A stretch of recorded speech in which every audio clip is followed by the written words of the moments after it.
This is a Gear Network production.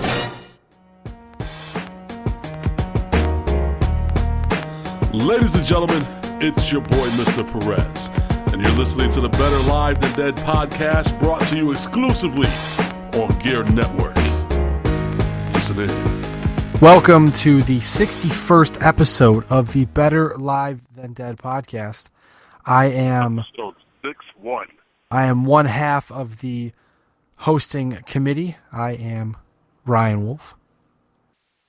Yes, you are, sir. Who are you? Mr. Perez. About to say, who are you? You got to talk. You got to tell us who you are. Perez. I am at Wolf BLTD on Twitter. He is at MRLG Perez on Twitter. It is an early Thursday morning, 12:15 a.m. to be exact. Getting the podcast in early this week, but I'll tell you what, I really couldn't wait to talk about football. Now, that's a good cliffhanger, good teaser, as they call it in the radio broadcasting industry, whatever you want to call that. It's a teaser. But stick around for more of the podcast to hear about that. But first off, I do want to jump into sports because, you know, we talk about sports a lot. That's our podcast. Yes, we do. Yep. Apparently, I typed notes in before the podcast started on my phone, and they never saved. So this is going to be interesting. That was very clutch of my phone to do that. You know, real quick, my phone has been performing like garbage lately. I've been getting horrible signal, having trouble connecting to the internet, and now apparently it does not save things that I type into it. So that is wonderful for my cell phone to be doing that. Not even 2 years old. Might be time to upgrade anyway. Well, I don't have the money to do that, so it's going to have to wait.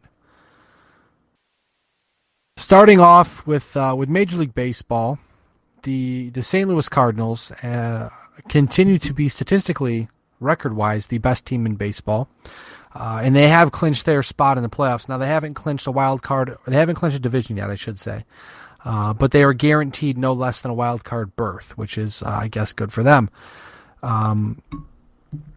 A few teams getting closer to clinching, like I know Toronto is creeping up on that after beating the New York Yankees in, I would say, impressive fashion. I mean, it kind of shows you. The one thing I noticed tonight when watching the end of the game was that the Yankee announcers noted about how Joe Girardi's ineptitude with dealing with the bullpen led to them putting the game in the hands of guys who spent most of the year in AAA, which is something you don't want to be doing when you're in a pennant race in September. But as they say, crap happens. Toronto is Toronto is a combination of either 8 Toronto wins or anything that adds up to 8 between Toronto and New York, including that involves Toronto wins, New York losses. 8 away from the East, they have a 3.5 game lead. Kansas City is a win and a Minnesota loss, or 2 wins away from clinching the Central, which that should be a lock. Texas has a 2.5 game lead on Houston. The magic number there is 9. The Mets look like they're going to clinch the East with no problem. The National League, 5 is the elimination number there. St. Louis, as mentioned, they have a playoff berth. They're 7. The magic number is 7 between them and Pittsburgh. And same goes in the West. The Dodgers and the Giants, magic number is 7 between those teams. Now, the interesting thing, Lewis, to look at is the wild card race, because Houston not only has fallen out of the West, the lead to win the West, which we all thought most of the season that they would do that, but now they're on the verge of potentially not even making the playoffs, not even making the play-in game. The Yankees have a 4-game lead over Houston. They have a 4-game lead over Houston, and then Houston has a 1-game lead over Minnesota. Minnesota's coming on strong as of late with a 3-game win streak. But Houston is 3-7 in their last 10. It's not the best time of year to hit the skids. You'd have to think, depending on how they come back from this, will show us kind of what kind of team they are. I know I said the same thing about the Yankees early in the year, but when a team struggles and is up against the wall and is up against adversity, how they respond to that adversity is usually what it tells you a lot about that team. So, like I said, Houston's a game up. They just fell apart like out of nowhere. the pitching became mediocre and the bats just stopped being hot. I mean, it happens. It's a 162 game season. It's bound to happen. You just hope it doesn't happen in the middle of a pennant race in September. Right. Exactly. In the National League, real quick, just looking over at the National League wild card. Pittsburgh, it looks again like Pittsburgh and Chicago. Chicago's magic number is 3 away from clinching a playoff berth. Washington is bound to be eliminated here in either with a loss or a Chicago victory. Pittsburgh's 2.5 up on Chicago, so right now it looks like it'd be Pittsburgh and Chicago with the Cubs going to Pittsburgh for the wild card game, which would be fascinating because we all thought the Cubs were going to make the turnaround in a couple years, but they made the turnaround in 1 year. Now, we'll see over time if it sticks. Because sometimes teams can make a jump in one season and they regress a little and then they slowly build themselves back up to being good full-time. But I don't know. You know, Chicago's one of those teams that they have a lot of kids. They have a good mix of veteran talent and young talent that they might just be able to play. Might be able to be one of those teams where they get in the playoffs and they just play and keep winning because, like the saying goes, you know, you just know better. Like, I know back in 2000. They remind me a lot What's of up? Kansas City from last year. Yeah, exactly. It was like the Red Sox in 04 where a lot of people just said, you know, like this team just they won 8 straight to go on to win the World Series when they came back from the Yankees in the Yankee series. But they just say, you know, sometimes a team just doesn't know better. You know, they don't know that they don't realize it's the playoffs. They don't realize that, you know, they're playing against the best of the best in the biggest spotlight with the most eyes on them. They're just like, you know, it's another game. We're just another day at the park, another bat, another pitch, another inning, whatever. And the Cubs strike me as that kind of team. You know, I absolutely agree with you. And not to mention a lot of confidence instilled in a franchise when you have Jake Arrieta, who is likely the lock for the NL Cy Young, leading that staff. And I mean, and not to mention, it all depends on how you look at it. John Lester is the ace of that staff. That's what they brought him in for. That's what they're paying $148 million for. But Arrieta has probably earned the right to start that game. I mean, it's tough because Arrieta is 20-7. He, like I said, he's damn near a lock to be the NL Cy Young Award winner. But then you have John Lester, who has a phenomenal postseason record and partially was overpaid, I guess. I mean, I would say he was overpaid. That's just my personal opinion coming from Boston. But you feel like they paid a lot more money than they should have for a guy with a very good postseason reputation and a very good guy to lead that rotation, not only through the season but through the postseason. So you wonder if Lester Arrieta is going to be that guy, but that's a great problem to have. Yeah, no, I agree. We're batting 1,000 right now. I'm agreeing with you on everything so far. I'm trying to. You're right. They did overpay for Lester.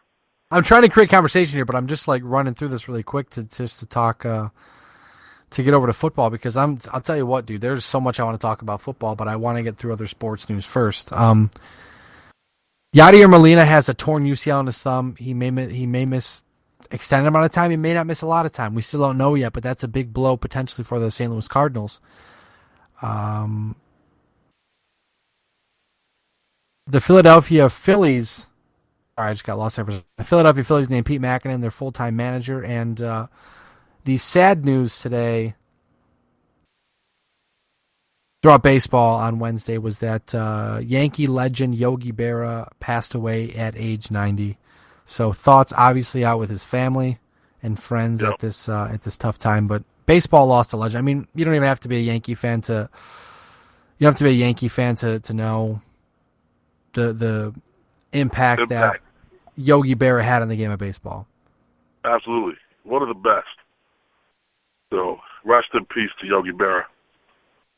Thoughts and prayers to his family. Absolutely. He had, and the point he always seemed like a likable guy. You know what I'm saying? Like, obviously, I've never met the guy, but I like the guy. He seemed like he had a good personality. He was funny. Everyone knows about his quotes. He had awesome, hilarious quotes. Yeah, he was the master of just making up a quote, and it stuck. Yeah, I agree. Like, So like the one famous one, nobody goes there anymore because it's too packed. Exactly. It's too popular. No one goes there anymore. Like I said, he once said that he goes to everyone's funeral because when he dies, they want him to go to his. That's a good one. I've not heard that one. That's a good one. Yep. Like I said, Thanks, baseball has lost a legend for sure. Tough day for Major League Baseball and its fans. Moving over to the UFC right now, we don't have any solid news, but there's a lot of rumblings and a lot of interesting word structure in some court documents that have been released.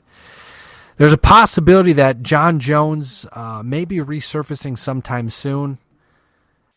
We're getting word. I think it was MMAfighting.com reported that it looks like John Jones is set to agree to a plea deal because the case didn't go to a grand jury, so they can bypass that, and he can agree to a plea deal where he'll accept terms and move on. I'm sure there'll be a civil suit at some point in time, which he'll pay the appropriate amount of money and then move on from that. But I almost wonder if we don't start hearing, maybe not now, but December, January, start hearing some rumblings from the John Jones camp in terms of his return to the UFC and his rematch his title shot for his title that he never lost. He only beat himself, as we said in the podcast months ago. So that could be big, potentially very big news for the UFC. I mean, he's got a lot of work to do to gain back the credibility he's lost, but just to have a name like John Jones back in the UFC, that's got to have a lot of people licking their lips and just getting. I don't know if licking their lips is the right metaphor I'm looking for, but licking their chops. Licking their chops. Yeah. Yeah, it's late. Licking their chops, getting ready, excited for the payday that will ensue after that pay-per-view happens. But I mean, I look forward to seeing a rehabilitated John Jones back in the UFC. Hopefully he's been staying in shape, so when he comes back, he looks good. Well, hopefully, I mean, I'm sure he's been staying in shape because a lot of fighters have been saying he's been around camps, helping people out, teaching them some stuff. Right. But hopefully he gets better. Like I said, back when it happened, you got to get better for yourself, and that's what he has to do. It'll be nice to see him in the octagon again. Oh, absolutely. I'm sure, although he's a terrible person outside the octagon, seeing him back in the octagon will be very nice. Over to the NBA now. Anthony Bennett, former number one pick of the Cleveland Cavaliers, was bought out by the Minnesota Timberwolves. And what a lot of people are saying reaffirms his status as one of the worst draft busts ever. Now, I'm not ready to go there yet. I mean, he's averaging 4.7 points, I think it was, in 109 career games. He hasn't really had, he had one of the worst rookie seasons ever with the Cavaliers. And then obviously he was just kind of a throw-in into the deal with Andrew Wiggins to go to the Timberwolves for Kevin Love. So it'll be interesting to see where he goes from here. A lot of rumors have him linked up with the Portland Trailblazers because one of the assistant coaches on the Trailblazers, I believe, is Canada's coach in international play. So he's obviously coached Bennett before. Obviously Bennett being from Canada, he's played for Team Canada. But it might not hurt him to go to a team like that that's deep on the bench, but he can work his way back and earn his minutes and earn his role. Because in Cleveland, obviously, he didn't really have much of a role, and then when he went to Minnesota, kind of was the same thing. So, I'm not ready to write him off yet, but certainly the case does not look good for Anthony Bennett. No, it doesn't. And I hope that, he has been terrible. I can't say terrible. He just really hasn't had an opportunity to show what he was like in college. Hopefully, if he does link up with Portland, coach that coached him before will be able to motivate him and get him back out there doing what he used to do. But we'll see. Who knows? He may just be a bust. Moving over to the PGA now, a couple things before we move over to football. First off, The BMW Championship, part of the FedEx Cup. Jason Day, ever since winning his first career major, has been on an absolute tear, and it didn't stop here. He won the BMW Championship, furthers his lead in the FedEx Cup, and he knocks Jordan Spieth out of number 1 overall. So now Jason Day is the number 1 golfer in the world. So we'll see where that one goes. We'll see if Jason Day can wrap up the FedEx Cup. But what an absolute second half, third quarter of the year, the last half, whatever you want to call it. I don't know what you want to call it. But what a phenomenal way to end a phenomenal golf year for Jason Day for sure. Yeah, no, absolutely. I'm happy for him because, for a while there, he was having those really bad vertigo issues on the courses where he'd get absolutely sick and he weren't sure if he'd be able to, finish a round or finish a tournament. But he started doing, I don't remember exactly what he started doing. I remember reading something about it. He started working with someone to help him get through that, and it's really worked out for him. Yeah, at this point, at this point, I'm kind of rooting for him to wrap up the FedEx Cup because Jordan Spieth kind of tailed off with his performances, and again, it's like the FedEx Cup isn't huge money; it's a lot of prestige, but it's not it's not the Masters. But for Jason Day to put it on his resume to say he's a FedEx Cup champion, I'm sure that would be pretty big for him. And I'm pretty excited for him at this point. One last thing. I think the winner makes like $10 million, doesn't it? Don't they? $10 million, yeah, $10 million. I'm not sure if it's direct payday. payments or if it's over a certain amount of time, but it's $10 million, yeah. Last thing, Tiger Woods announces he underwent a microdiscectomy. He's out until early 2016, so I'm assuming the first time we'll see him might be the Masters or maybe a little before the Masters. But certainly not good news for Tiger, who's already had one microdiscectomy in his back, lower back, which is most likely from the torque of playing golf. And his swing is kind of violent. Just coming from a casual golf fan, it looks very violent. I don't know if that actually is violent or if it's just me being an idiot, but his golf swing looks violent. And as he's gotten older, obviously he's starting to fall apart a little. Hopefully we can see him reach all those lofty goals that he had set for himself in becoming the greatest golfer ever. At this point, he is the greatest golfer ever. But statistically, he's not yet. So hopefully we get to see him go there. But if not, what a long, strange trip it's been for Tiger Woods. Yeah, he had the world. The world was his oyster, so to speak, and it all kind of went away. And he hasn't been able to fix it since. Well, except for that stretch where he won like four tournaments in 1 year. But even then, it was kind of like, is this a mirage? Are we seeing things, or is he actually back? And unfortunately, it appears like it may have just been striking while the iron was hot and then just running with it. Right. We'll see now, what happens. Absolutely. I would imagine he would come back for a tune-up tournament before the Masters. Yeah, probably the first tournament or the last tournament before the Masters he'll probably play, just to, if not to even attempt to play well, just to get back into competition and feel how things are with his body. Because right, it's clear maybe he needs to work on his swing or something, because it's not helping his body too much. His body's falling apart, and it's sad to see because like I said, he's one of the greatest to ever play the game, and it's never this part of a career is never fun to watch in any sport.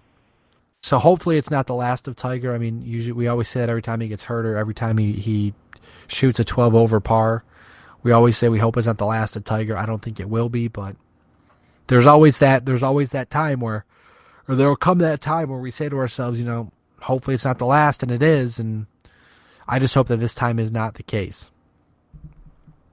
Yeah, I agree. Moving over to the National Football League now, starting off with some history. The New York Giants. They become the first team ever in football history to lose the first 2 games of the season after leading by 10 points in the fourth quarter. That's pretty hard to do. Well, I'm not going to complain about the first game because it was, against my Dallas Cowboys. So, thank you very much, New York Giants. Well, at some point in time they have to revert back to being bad because there's always it's with the Giants the past couple years. It always seems like they're really good for a while, then they're really bad for a while. So I guess they're going to start the season off really bad and then get really good. We'll see. I mean, if history is any judge, I mean that's just. Or any whatever. I don't know. I can't. Sometimes I just forget how to speak words, and apparently right now is one of those times. Eli hasn't looked that good. The team has not looked that good. Not even just Eli, but the team has not looked that good. And if they can't figure it out soon, it may be a long, long, long year. Yeah, the defense obviously doesn't know how to close. They get very rocky with you go into the fourth quarter. But the problem is Coughlin tends to go into that pass prevent, that four. The no doubles defense. Yeah, it's so teams start passing, teams start doing those 7-8 yard passes on them, but they don't adjust. But well, I'm not gonna hitch my wagon to the Giants because I never think they're that good, and then they always surprise me. But again, I still don't think they're that good. That's just me, though. Excuse me. Speaking of the NFC East, I was expecting you to say something there, but you didn't. It's okay. In bad teams in the NFC East, the Philadelphia Eagles reportedly dealt a big blow this week. They lose Kiko Alonso, at least for the time being, if not for the season. He has a sprained knee. The same knee he tore last year and missed the season with the Buffalo Bills. He sprained that knee, and obviously, excuse me, it's getting late. I'm tired, man. If you know anything about cartilage or body parts, when someone says a sprain is a tear. So he tore his ACL in some way, shape, or form. It may be a grade 1, it may be a grade 3, it may be a complete tear. They said, though, at this point, it seems like it's just a normal sprain. May miss some time, but it all depends how the knee heals because obviously being structurally repaired, it may need more than just rest and rehab. But obviously, for the struggling Eagles, a huge, huge, huge blow. Yeah, you definitely don't want to push that back out onto the field. Especially for a guy who's had a history of knee problems. Exactly. You want to take your time with that. You don't want to shorten this dude's career any more than it already has been.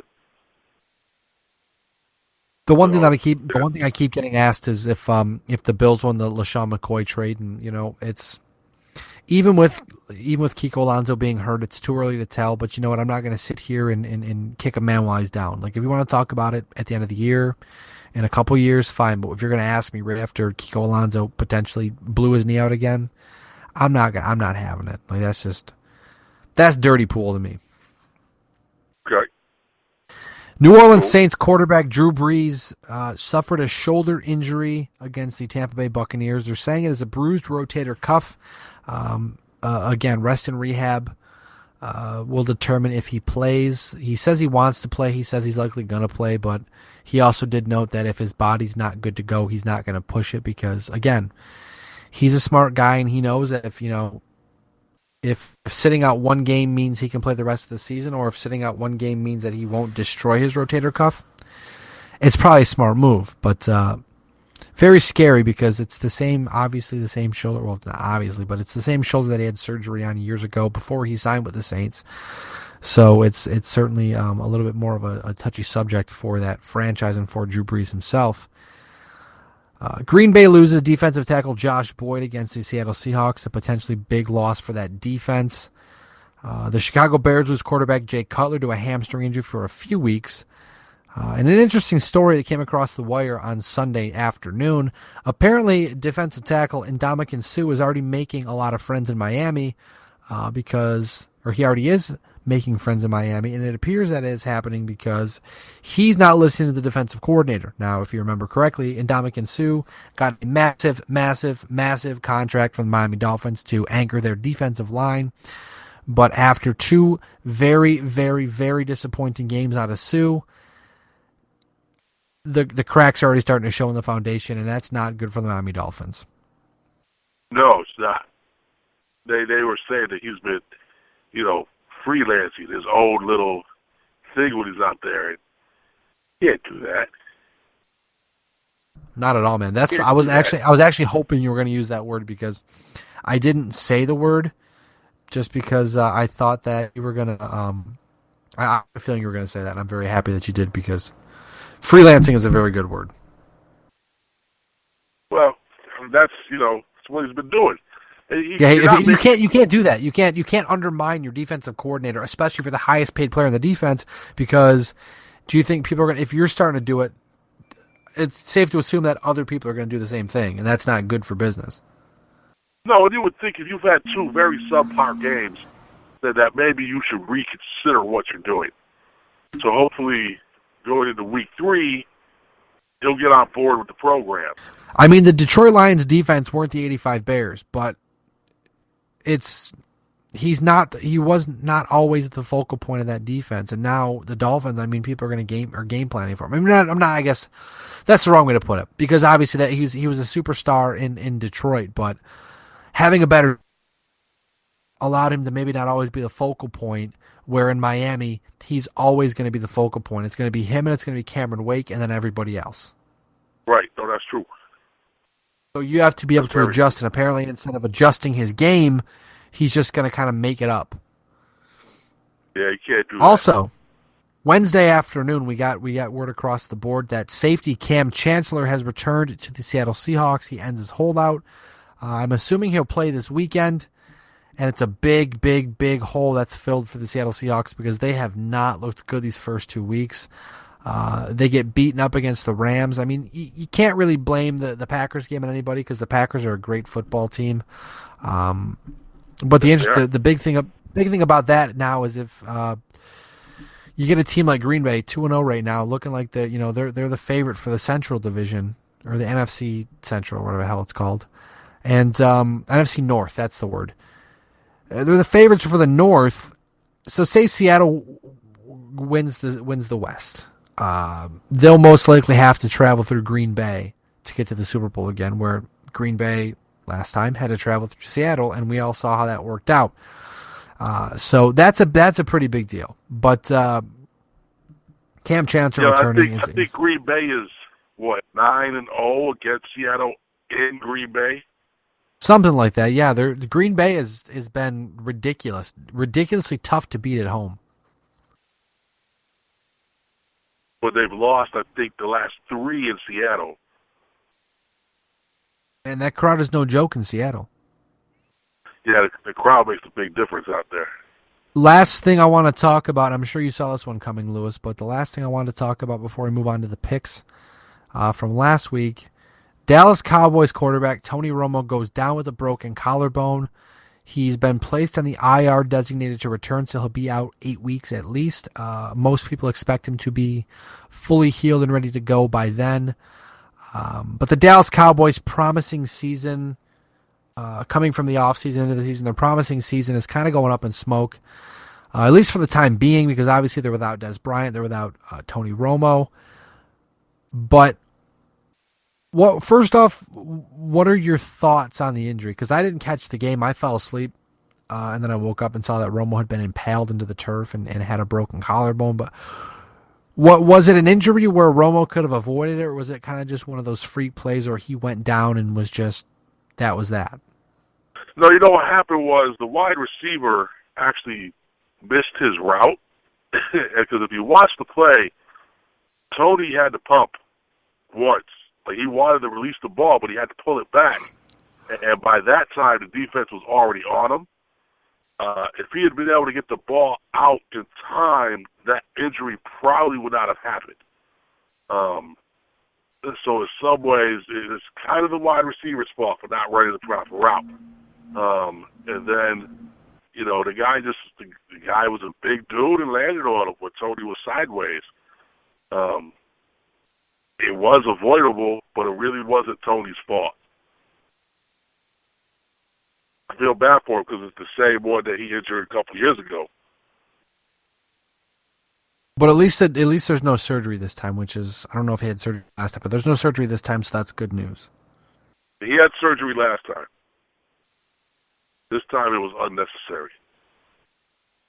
Hopefully Brandon Whedon and the rest of the guys are carrying the slack. How much confidence do you have in Brandon Whedon? I mean, granted, around that offensive line with a decent defense, do you think that Brandon Whedon can be the guy for the next couple weeks, or do you see like Matt Castle, they just brought in on a trade from the Buffalo Bills?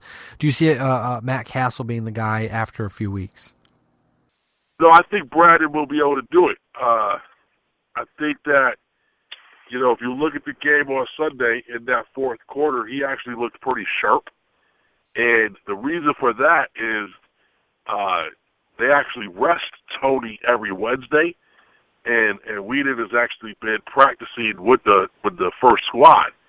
So he's gotten used to the timing and throwing to his wide receivers and how to hand the balls off to the actual first squad.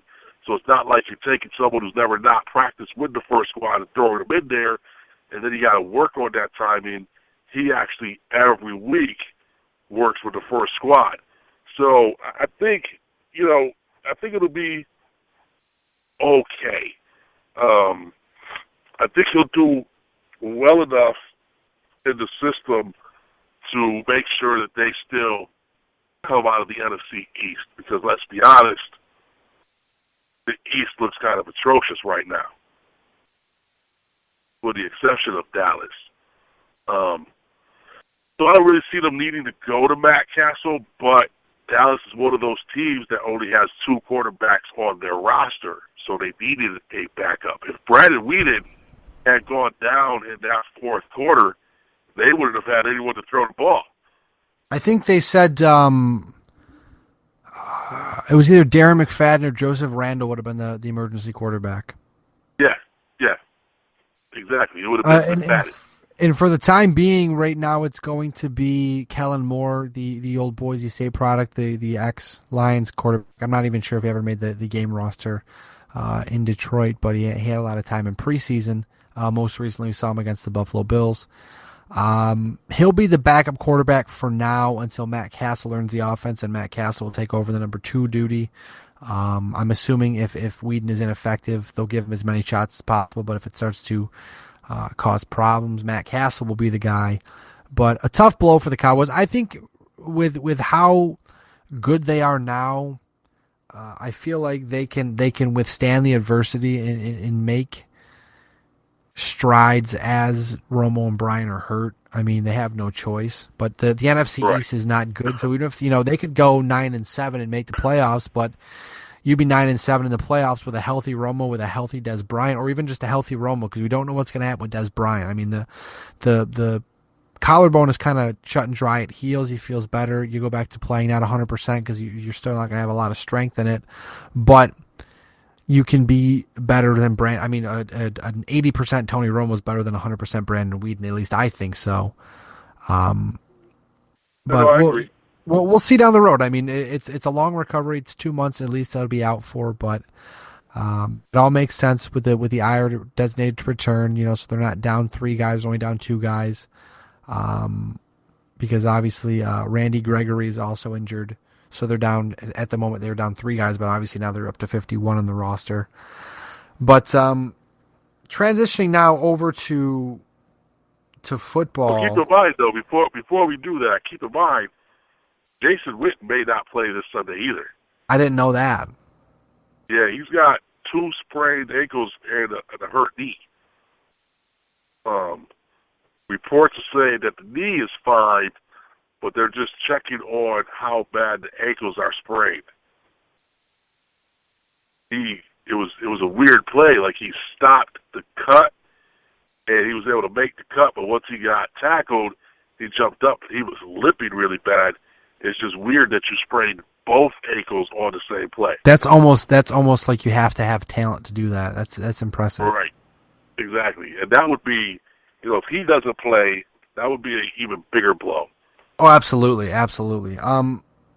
Looking at our week 2 predictions, usually we don't go back and reminisce about what the past has brought us or had brought us. No, but we always talk about how we did, though. Well, I'm going to talk a little more in depth about our predictions because last week was one of the craziest. I wouldn't say it was horrible, but it was one of the most unexpected and crazy football weeks we've seen in a very long time. And I have statistics to back it up. I'm not just saying it to say it.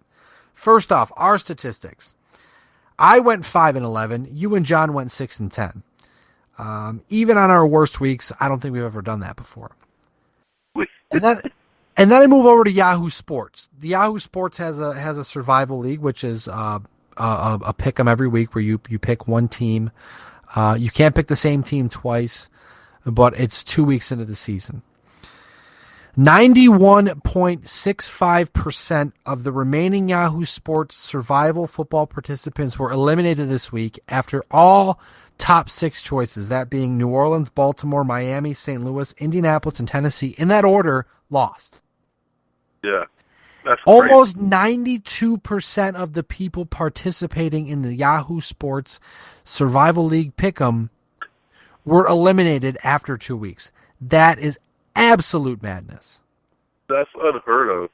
Now, running, obviously Denver beat Kansas City. Buffalo lost to the Patriots. Carolina beat Houston. Arizona won. Cincinnati beat San Diego. Tennessee lost to Cleveland. Minnesota beat Detroit. Tampa beat New Orleans. Atlanta beat the Giants. Pittsburgh beat San Fran. Washington beat St. Louis, which none of us predicted after St. Louis beat Seattle. Jacksonville beat Miami, which was unprecedented. Oakland beat Baltimore, which was absolutely mind-blowing. But a sign of hope for Raiders fans because Carr, I remembered Derek Carr because David was his brother. Derek Carr, if I get him mixed up, I apologize. The Carr kid. He played very well. Amari Cooper played very well. Michael Crabtree played very well. Very good sign for Raiders fans. Dallas beat Philly, which we all predicted. Green Bay over Seattle, and the Jets over the Colts, who continue to sputter. So after 2 weeks, Lewis is first, 17-15. I'm second at 16-16, and then John is third at 15-17. Now, this week is a week that has the potential to separate us a little. First off, on Thursday Night Football, Lewis, you have Washington, and myself and John have the Giants. Any specific reason why you picked Washington? Because, Washington actually looked really good on Sunday. And I think if they could continue playing like they did on Sunday, they have at least a chance to beat the Giants. That's why. That seems fair. They just happen to look really good. That seems fair to me. Moving on to the next one, another question for you, Lewis. John and myself have the Carolina Panthers. You have the New Orleans Saints. Please, tell me why. Well, because I expect Drew Brees to play. And if he plays, I don't think Carolina will be able to hang with the Saints as far as beat them. Now, if Drew Brees ends up not playing, then Carolina's going to win. I think no matter what Carolina probably has this game, even if Brees plays, because Brees has not been very effective finishing off last season, starting this season. And it seems like the Saints are that team that had the chance to kind of blow it up and rebuild on the fly and continue to stay relevant and be good. But it almost seems to me like not only do they hang on to some guys too long, but they invested too much money in the wrong people. So it may get ugly for the Saints coming up here soon, and it's bad timing because Drew Brees is, if not soon, a couple years away from the end of his career. Sean Payton I'm sure at some point in time a job offer will come across the board and Sean Payton could potentially jump because, it's all speculation just from me. But we all know how good of a coach Sean Payton is when he has talent around him. So definitely that something may happen there, or the team may feel it's time for a change at head coach. Who knows? But I think I feel like Breeze has been playing so bad since the end of last year that at one point he's just got to break out of that. And it only makes sense to with how good of a football player he has shown to be. He's a Hall of Fame quarterback in my opinion. I don't know why. I don't know why I said in my opinion because I'm saying it, so obviously it is my opinion. I'm just being a dumbass. Drew Brees is a Hall of Fame quarterback. If he retired today, I would say he's a Hall of Fame quarterback. Even in the era of quarterbacks having crazy stats, Brees is a Hall of Famer. But he's, like you said, he's been in a funk. You have to wait for him to break out, but I'm not betting on him breaking out this week. And if he does, good for him, but I don't think he will. Okay, makes sense. Okay. Another game. We're just rolling down. We're just rolling through it right now, Lewis. This is what I said. It's going to separate us this week. Week 3 is going to be the separator. Either I'm going to take over, you're going to take over. Because, John is, as we mentioned, at 15-17, but I don't know. We're not picking against John. It's John agrees with me or John agrees with you. So that's why I say the great separator will be between us this week. So, John, I do apologize. I'm not purposely talking. Just how things work out.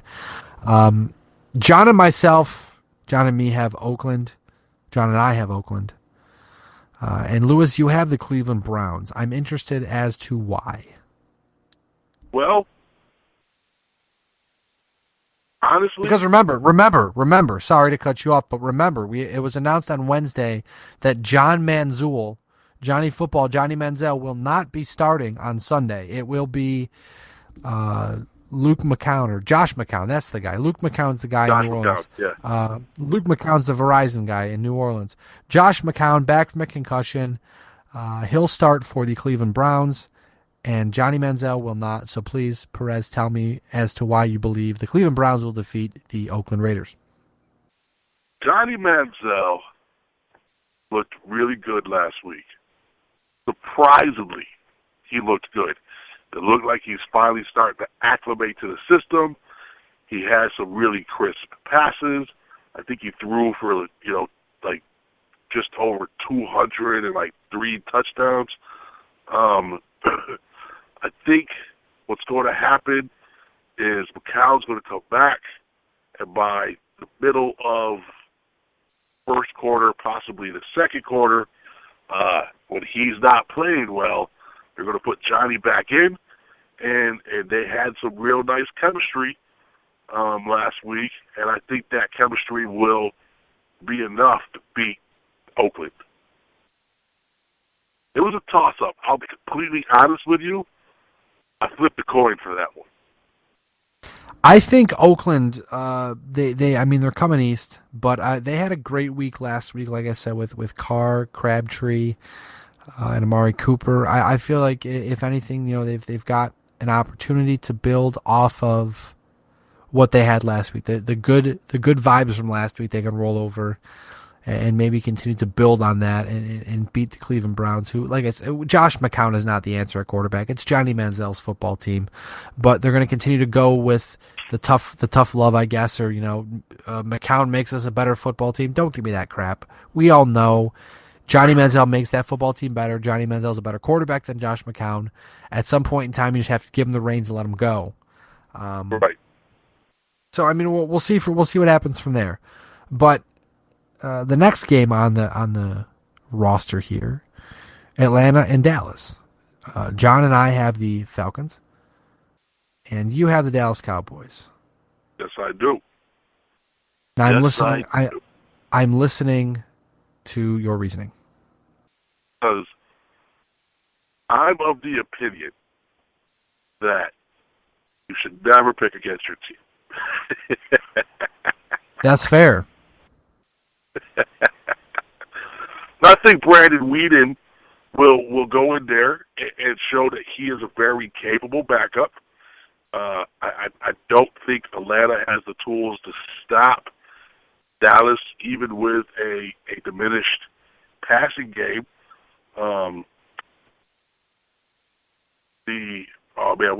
Give me the two running backs again. For Dallas? Yeah. McFadden and Randall. Right. Randall says the Cowboys fan. Yeah, you know what? I completely blanked. It's okay. Hey, by the way, real quick, just to pass along a quick note, we mentioned earlier in the podcast, St. Louis was the only team to clinch a playoff berth. The Pittsburgh Pirates, just a few minutes ago, have clinched a playoff berth. They'll be back in October, at least in a wild card play-in game. Well, good for Pittsburgh. They did. I like Pittsburgh. I like that squad. Hey, 3 years in a row they've made the playoffs. Good for them. As you were talking Atlanta, about McFadden and Randall. Yeah, Randall. He's been playing real well. With that front seven, with that front line that Dallas has, he's been able to gobble up some yards. I don't think, even with a diminished team, that Atlanta will be able to stop that offense. Now, Atlanta's been impressive the first 2 weeks. At some point in time, you're going to expect to see some you're going to expect to see them take a step back. But the offense has been good. The defense has been good enough. Dan Quinn is first-year head coach down there, running a different ship. But I certainly think that Matt Ryan with Julio Jones and Roddy White. I mean, I know they just lost a running back with a fractured rib, but I think that, with Cowboys being a little diminished on the offensive side of things, I'm just not totally sold on Brandon Weeden yet. I mean, if he comes out and blows the doors off it, I'm buying. I'll buy all the stock up. But until further notice, I certainly think that the Atlanta Falcons will do enough to win and continue to surprise everybody, because I don't think a lot of us had Atlanta being good this year, but so far so good. I mean, it could be because they're playing against lesser talent, but they've been impressive so far. No, I think Atlanta's one of those teams that's maybe one or two players away from really making a big splash. I just don't think it's going to be this week against Dallas. That's fair. I might be wrong. We'll find out. Speaking of not picking against your team, we all picked the Buffalo Bills against the Miami Dolphins. Do you want to point that out there? Put that out there. And we all picked the New York Jets to beat the Eagles because the Eagles are. It's like when you put a dog on ice and then you watch it try to walk. That's the Philadelphia Eagles. That's an interesting analogy. They're out of sync. They're not getting each other. They're not in. The passes aren't there. The holes aren't there in the offensive line. DeMarco Murray's walking back to the sidelines, getting angry faces because he's not happy and frustrated. Sam Bradford's frustrated. You took DeMarco Murray. On Wednesday, DeMarco Murray did leave practice with a hamstring injury. He's getting an MRI. We'll find out more if he'll play this weekend. But that also, if he's not in there, there's no. The Jets have been playing fantastic football, just enough on offense to win, and they've been completely shut down on defense at this point. Like I said, their defense is good. No reason right now to you couldn't give me a reason right now to believe you. If you said, hey, it's me from the future, the Eagles are going to beat the Jets, I would laugh in your face and tell you to give me whatever you are smoking, because the Eagles are bad, the Jets aren't. At least right now. DeMarco Murray is a really good running back, but he's a straight-ahead type running back. You can't count on DeMarco Murray to stop on a dime and do a little spin move and juke someone. He wants to overpower you. Yeah, he sees the hole and he just goes. Right, and when he played for Dallas, that front line is sick. They created a bunch of holes. The Eagles' front line is nowhere near as talented as Dallas is. So they're not creating that opportunity for DeMarco Murray to make those moves. Now, if you took Murray and you put him on a team like the Bills, that system that the Bills run works well for the style of play that DeMarco Murray has. I think DeMarco would have a huge season if he was on a team like the Bills. And I think if you took the Bills running back to put him on Philly, he'd be better. I think, at this point, the Philadelphia Eagles, we're not even a quarter of the way into the season. It's too early to write them off, but well, yeah, I agree. If they don't right the ship soon, it's going to be a very ugly season for the Philadelphia Eagles. It is. They say DeMarco's on pace right now to run for like 84 yards in the season. And that'll certainly change at some point in time, but absolutely, it's funny. It's very funny to put that stuff into perspective. Going into the fourth quarter on Sunday, he had -9 rushing yards. Yeah, it was bad. He finished the game with 2 rushing yards. He had 54 on receiving though, so he had 56 yards altogether. So he had 54 on receiving, but right now, they need to figure something out. They need to make some holes for that dude. Well, the offense is bad. Sam Bradford's not doing very well, but he's their guy. Sam Bradford's their guy, and they're gonna live by him. They're gonna die by him, and right. Who knows what Chip Kelly's doing? I mean, there's been to be rumors that at some point in time he may up and leave for college football again, but he seems to be sticking in for the long haul. He wanted to build the team the way he wanted to build it, and he got exactly what he wished for. And right now it doesn't look good, but it could, like we said about the East, it doesn't look like you're going to have to win a lot of games to make the playoffs there, so they may be able to squeak in if they can figure it out. But maybe. The football, football is 16 weeks. You've got right. 16 chances to figure it out. Or it's 17 weeks. You have 16 chances to figure it out because everyone has a bye week, but who's counting? The last prediction we have here, Lewis, me and you have Detroit over Denver, and John has Denver. Now, in their first 2 games, Denver has been aided by a late defensive touchdown to help them out. Peyton Manning has not been spectacular, not been very great. Those words both mean the same thing. I'm just going to keep making up words that all mean the same thing until I say every word that means the same thing, apparently. All good.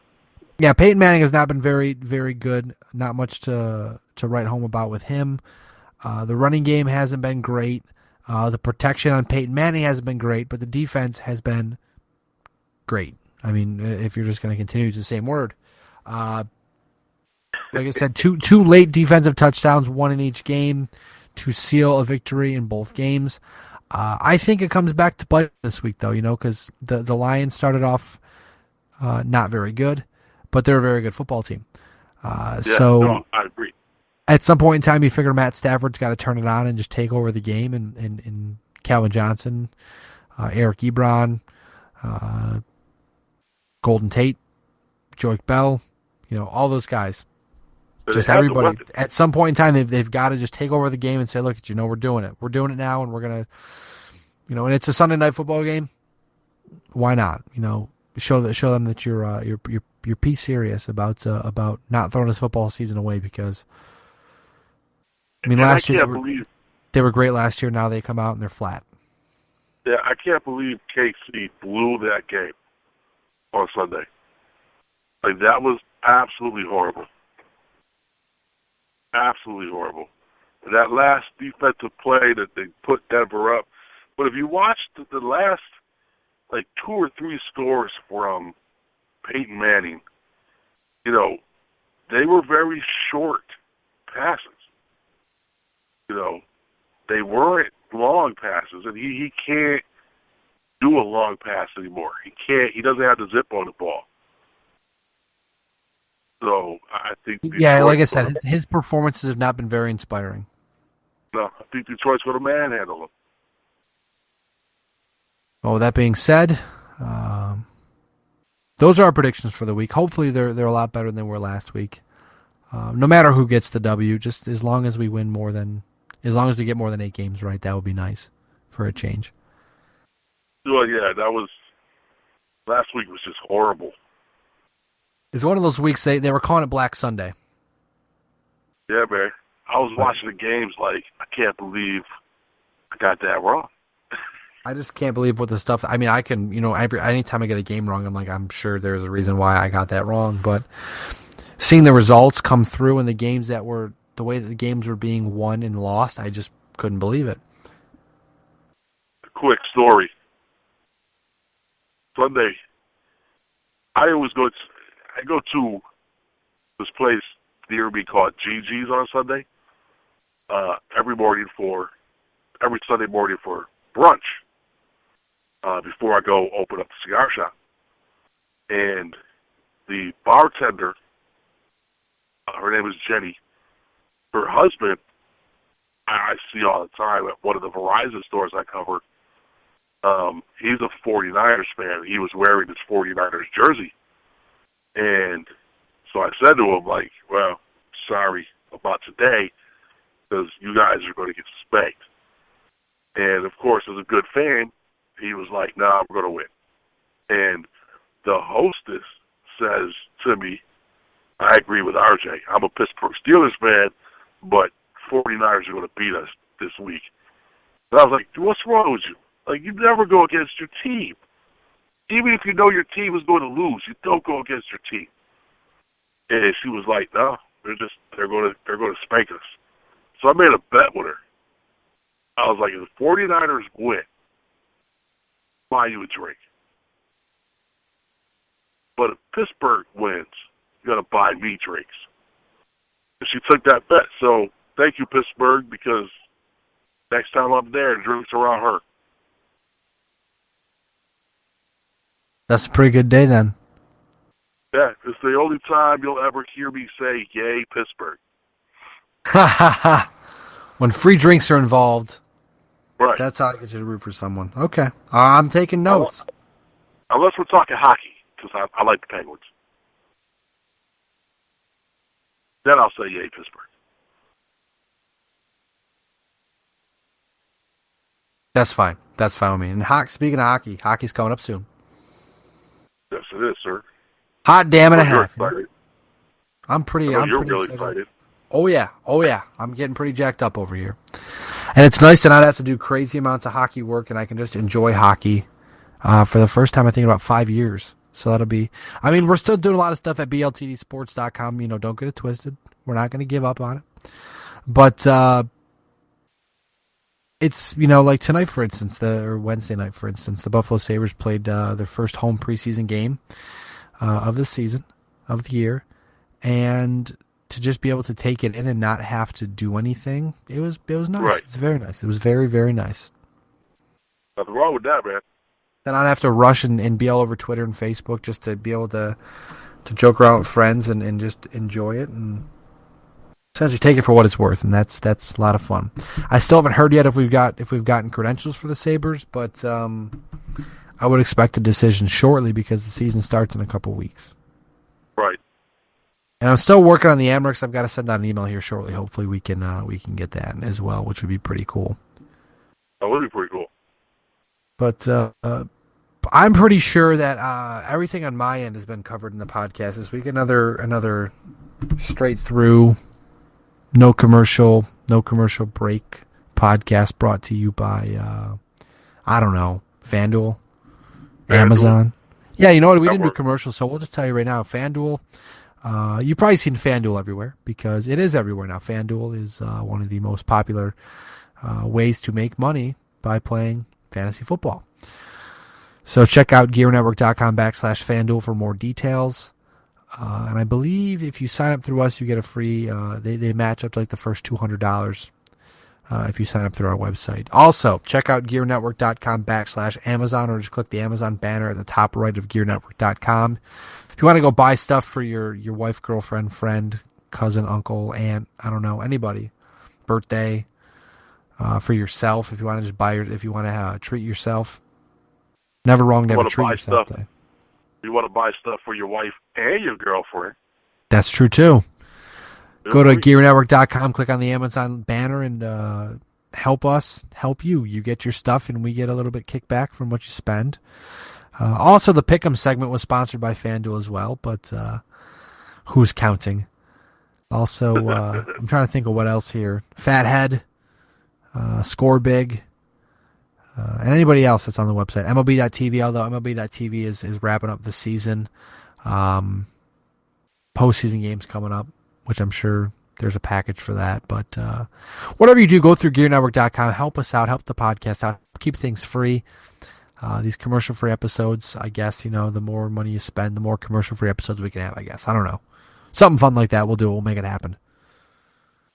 Sounds like good to me. But it is 1:14 in the morning on your Thursday, September 24th. So I'm gonna call a close to this podcast. I am Ryan Wolf.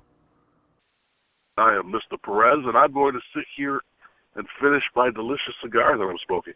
It's not a bad idea. You are, he is, they are, at MRLG Perez on Twitter and Instagram. I am at WolfBLTD on Twitter. Follow us also at BLTD Sports, BLTDsports.com, Facebook.com/BLTD Podcast. With that being said, we'll see you next week, same time. Same place, maybe not at the same time, maybe a little later. I'm not sure yet because next weekend on the 5th, week from Sunday is my birthday, or Monday. A week from Monday is my birthday. The 4th is a Sunday. So I'm not sure what we'll do for the podcast that week. We'll figure something out. Either way, we'll be here talking sports, talking hockey too sometime soon. We'll have to get a couple hockey friends in the podcast to talk National Hockey League, American Hockey League, Sabres, Amerks, and all that fun stuff. But that being said, you and my wife's birthday are real close. I think you told me that before. Yeah, my wife was born on the 6th. Awesome people are born in October. And I say that because I was born in October. Yes, the best people were born in June. So you were born in April? That's a terrible joke. I'm just terrible. I went with it. I said July. With that being said, we are better live than dead. You're not. We will see you next week for episode 62. But right now, this is episode 61. Enjoy it. Thanks for tuning in, my friends. Peace.